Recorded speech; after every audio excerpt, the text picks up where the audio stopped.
Bilasiz, yaqinda HBO tomonidan yangi Garri Potter seriali taqdim etilmoqda va u albatta Garri Potterning birinchi kitobiga asoslangan bo'ladi. Esingizda bo'lsa, yana bir narsa Garri Potterning birinchi kitobiga asoslangan edi.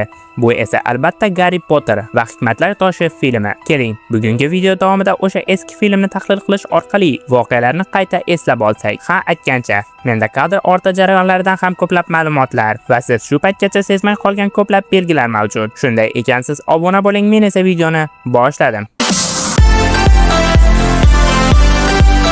Garri Potter olami rostdan ham sehr va afsunlarga juda boy. Bu filmni buyuk rejissyor Chris Columbus suratga olgan. U bu filmni yaratishda deyarli qiyinchiliklarga duch kelmagan. Chunki Garri Potter filmlaridan tashqari ham u ko'plab bolalar ishtirokida filmlar suratga olgan. Uyda yolg'iz, Yangi yil mo'jizasi va Percy Jackson filmlari shular jumlasidan.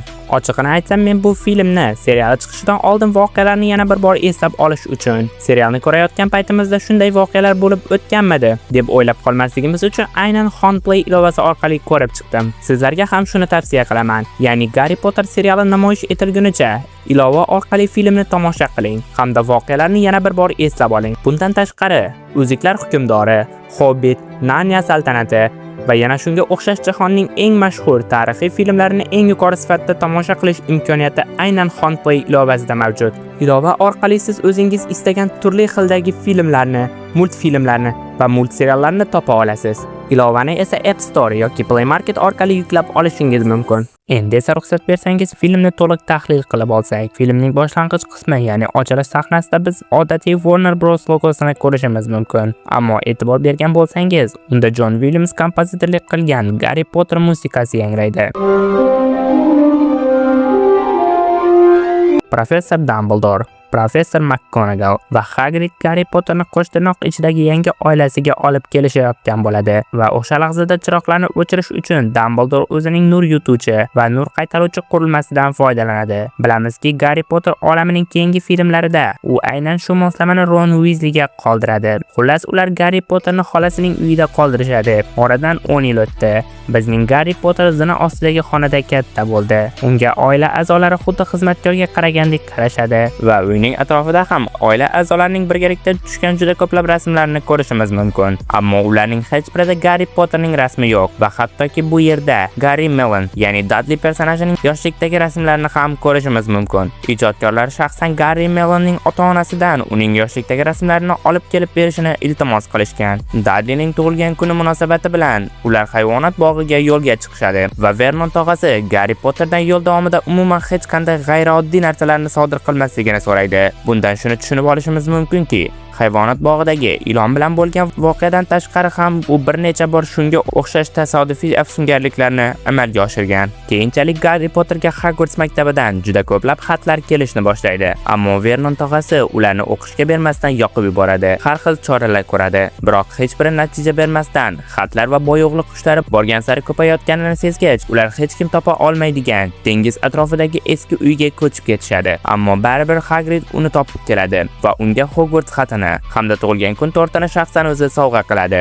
Agar e'tibor bergan bo'lsangiz, Hagridning bo'yi oddiy odamning bo'yiga nisbatan ancha uzunroq. Garri Potter kitoblarida uning bo'yi 3,5 metr deb keltirib berilgan. Ijodkorlar esa filmda uni 2,6 metrga qisqartirishgan. Lekin Hagridni jonlantiruvchi aktyor, ya'ni Robbie Coltrane'ning bo'yi 1,85 metr bo'lgan. Xo'sh, unda qanday qilib uni 2,6 metr qilib jonlantirishgan? Uning filmda to'liq tanasi bilan ko'ringan sahnalari juda oz va agar bo'lganida ham ijodkorlar Hagridning kiyiladigan ko'rinishdagi tanasini yaratishgan va uni amerikalik mashhur ragbi o'yinchisi Martin Byfieldga kiydirib harakatlantirishgan. Qo'g'irchoqning bo'yi esa aynan 2,6 metr qilib ishlangan. Filmda agar e'tibor berib qaragan bo'lsangiz, aynan o'sha kostyumni ko'rishingiz mumkin. Hagridning uyidagi sahnalar uchun esa ikki xil ko'rinishdagi jihozlar yasatilgan. Shuning uchun ham boshqalar bu jihozlardan foydalanganida ular uchun juda katta, lekin Hagrid uchun ular juda normal ko'rinishga kirgan. Hagrid Garriga sehrli anjomlarini olib berish uchun Londondagi sehrli qovoqxonadan o'tuvchi yon ko'chaga olib boradi. Qovoqxona sehrli ekanligini esa bizga 5 taxtadagi rasmning yo'qolib paydo bo'lishi orqali ko'rsatib berishmoqchi bo'lishgan. Ichkarida esa biz birinchi marta Professor Quirrell bilan tanishamiz. U Garriga Hogwarts maktabida qora kuchlardan himoyalanish bo'yicha saboq beradi.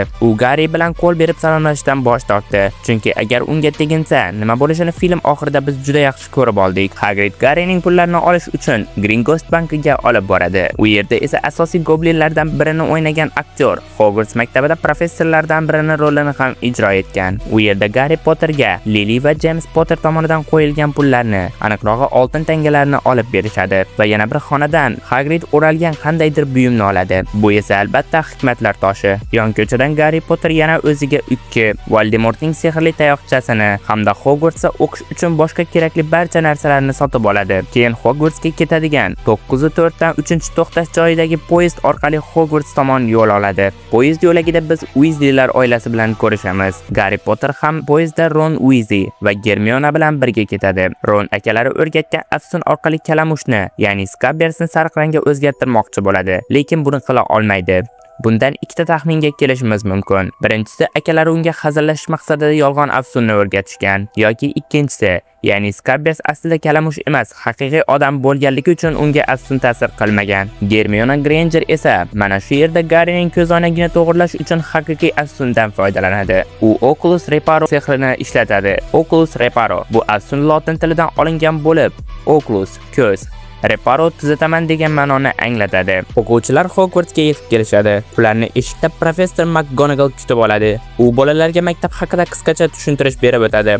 Agar e'tibor bergan bo'lsangiz, bu sahnada ba'zi bolalar kameraga qarab qolganini ko'rishingiz mumkin. Keyin esa bolalarni sinflarga ajratishni boshlashadi. Bu uchun esa sehrli qalpoq yordam beradi. Qalpoqcha Garrini juda uzoq o'ylanib, Gryffindor sinfiga ajratadi. Ammo Draco Malfoyga kelganida, hattoki unga tegmasdan Slytherinni tanlaydi. Xuddi unga teginishdan jirkangandek. Bu paytda esa Garrining chandig'i qandaydir og'riq berishni boshlaydi. U buning sababini professor Snape deb o'ylaydi, chunki faqatgina u Garriga tikilib qarab turgan edi. Ammo uning yonidagi professor Quirrell, ya'ni aniqrog'i uning orqa boshidagi Voldemort bu og'riqda asl sababchi edi. Ha, yana bir narsa, Hogwarts boshlang'ich sinflarni saylayotgan sahnasida film rejissyori Chris Columbusning qizi ham rol o'ynagan, biroq bu sahna davomida unga umuman gapirishga ruxsat berilmagan. Bolalarni o'z xonalariga yuborishadi. Aynan mana shu yerda, ya'ni harakatlanuvchi zinalarni ko'rganimda men har doim Kalmar o'yini serialidagi zinalarni ko'rgandek bo'laveraman. Ko'rgilarda uchish bo'yicha birinchi saboqlar boshlanadi. Ularga dars berayotgan o'qituvchining ko'zlari xuddi qirg'iyning ko'zlari kabi ekanligini ko'rishimiz mumkin. Spurgilarga ko'tarish buyrug'i berilganida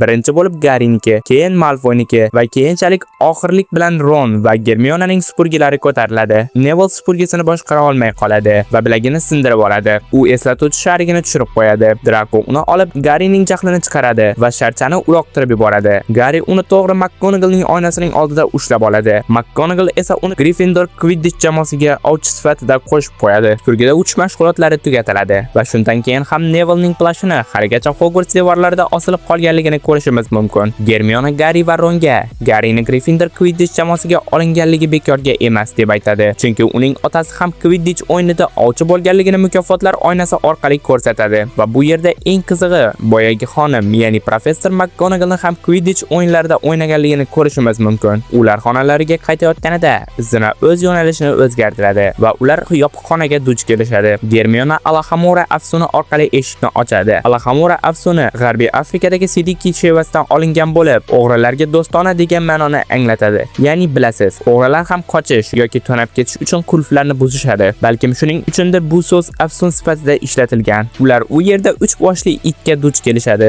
U qo'li bilan qandaydir yerto'lani bosib turgan bo'ladi. Sehrli tayoqcha orqali sehrdan foydalanish darslari boshlanadi va biz aynan shu yerda o'sha mashhur Wingardium Leviosa afsunini eshitishimiz mumkin. Wingardium Leviosa afsuni ham lotin tilidan olingan. O'zi deyarli barcha Harry Potter filmlaridagi afsunlar lotin tilidan olingan va Wingardium Leviosa so'zining ma'nosi wing, qanot, Levios, yengil degan ma'noni anglatadi. Darsdan so'ng Ron Hermioneni xafa qilib qo'yadi. Hermione esa ayollar hojatxonasiga borib, kun bo'yi yig'lab o'tiradi. Kechki ovqat mahalida professor Quirrell yerto'lada troll paydo bo'lganini aytadi va hushidan ketadi.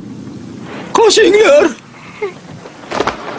Garri va Ron Hermioneni himoya qilish uchun shoshiladi. Ron boyagi Wingardium Leviosa afsuni orqali trollning qo'lidagi gurzisini uning boshiga yiqitadi va aynan shu damda professorlar shoshilib kelib qolishadi.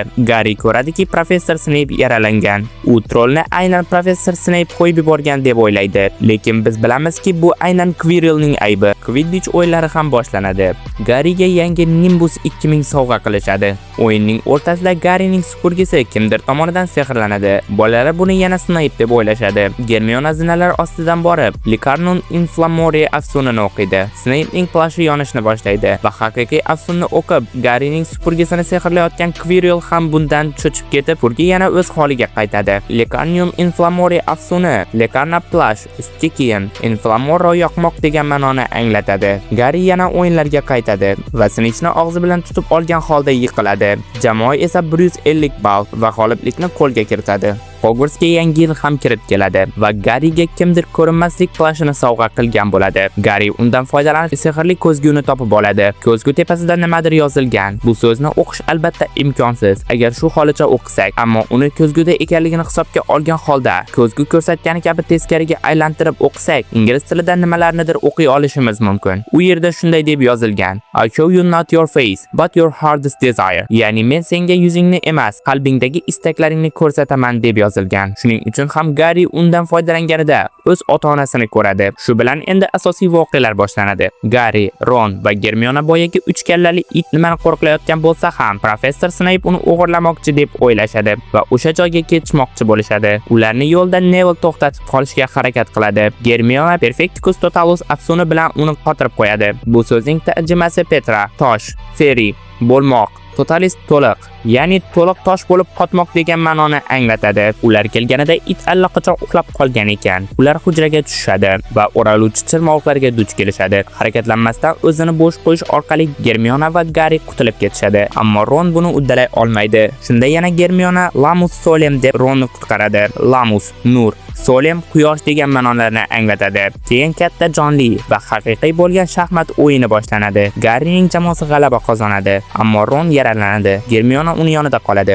Garry esa pastga tushib, u yerda boyagi sehrli ko'zgu va professor Quirrellni uchratadi. Professor Quirrell boshidagi matoni yechadi va Voldemortni ko'rsatib, unga xizmat qilayotganligini, bo'layotgan barcha kulfatlar u tufayli ekanligini aytadi va biz birinchi marta Voldemortni ko'ramiz. Lekin unda hozircha burun ham bo'lgan ekan. Bilamizki, bundan tashqari u qancha Harry Potter filmlarida chiqqan bo'lmasin, uni har bir filmda burunsiz ko'rinishda ko'rar edik. Garry ko'zguga qaraydi. Cho'ntagida hikmatlar toshi borligini ko'radi. Voldemort Quirrellga toshni olib qo'yishini buyuradi. Ammo Garry unga teginganida u kuyib kulga aylanishni boshlaydi.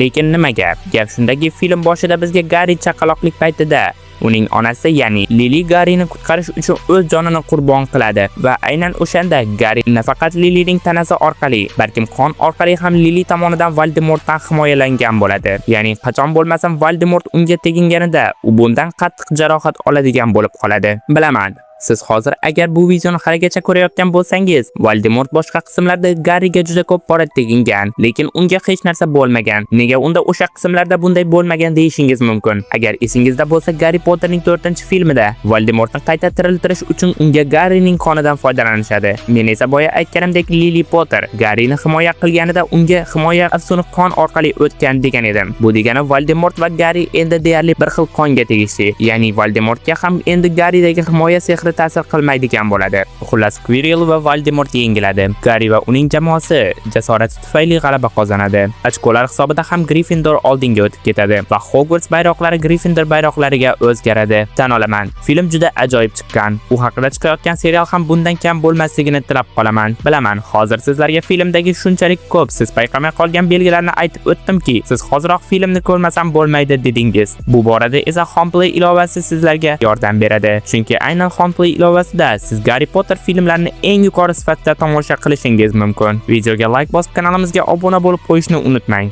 Sizlar bilan Kinotime bo'ldi. Keyingi videolarda ko'rishguncha, xayr, salomat bo'ling.